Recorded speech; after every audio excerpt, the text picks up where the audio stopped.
David and Roy have outlined the four principal recommendations that we have offered.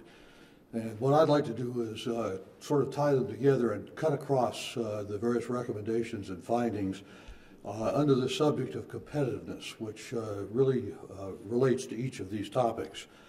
And by competitiveness, I mean the ability of Americans to compete for jobs in the new global marketplace, jobs that will underpin their quality of life, jobs that will permit them to pay the taxes that will permit our government in turn to provide those things that we expect from our government: national security, homeland security, health care, decent highways, and so forth. As you've heard, we have major structural problems we face. By structural problems, we mean problems that are far more serious even than those we face today in terms of the financial crisis that's being addressed. We start out in this competitiveness race with some basic disadvantages in America. One is our wage structure. You can hire 8 laborers in Mexico next door for 1 in the U.S. You can hire 5 chemists in China for 1 in the U.S., 9 engineers in India. I was recently in a factory in Vietnam where you could hire 20 assembly workers for the cost of 1 in the U.S. So with those disadvantages, how are we going to manage to compete for jobs in the years ahead? But beyond those, we have many self-imposed disadvantages that we could do something about, that would give us a good opportunity to compete.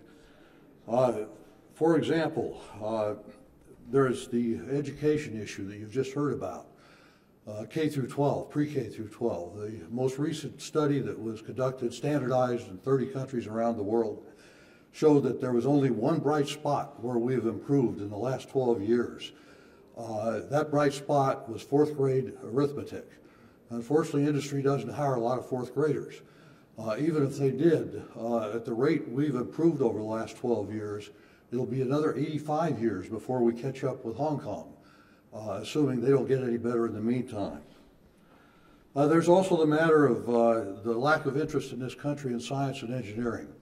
That's particularly important because it's been shown that over half of the gains in gross domestic product in the last half century, well over half, could be attributed to advancements in science and engineering.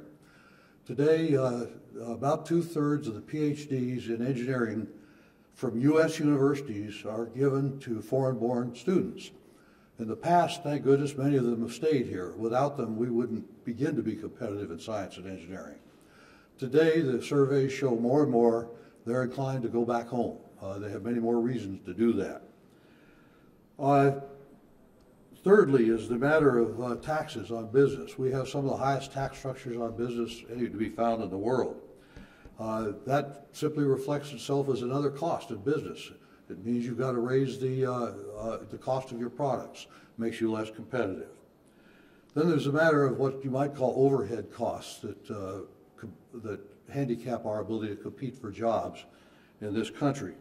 We've heard about health care. Today, Starbucks spends more money on health care than on coffee. General Motors more on health care than on steel. When you get to around 20% of the GDP going to health care, that's a formula for failure. There's the matter of litigation. Today, American business spends 3 times as much on litigation as it spends on research. There's a short-term outlook of our financial markets, driven partly by our tax structure, partly by our culture. There's the underinvestment in research, both by our government and by private corporations. What's happening right now as part of the stimulus package is a terrific event, but it's a one-time event. And research and education are not one-time events. They're long-term undertakings that will require sustained attention. Then there's the dependence upon foreign energy that adds to our vulnerabilities, both of supply and our cost vulnerabilities when it comes to trying to create jobs in this country.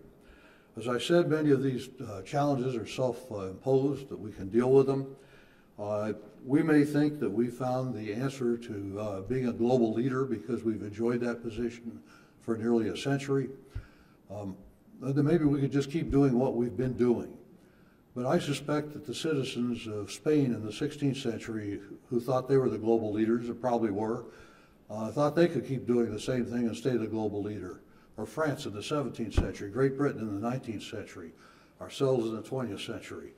The path we're on today is one that, if not changed, is very likely to make us America the land of the free and the home of the unemployed.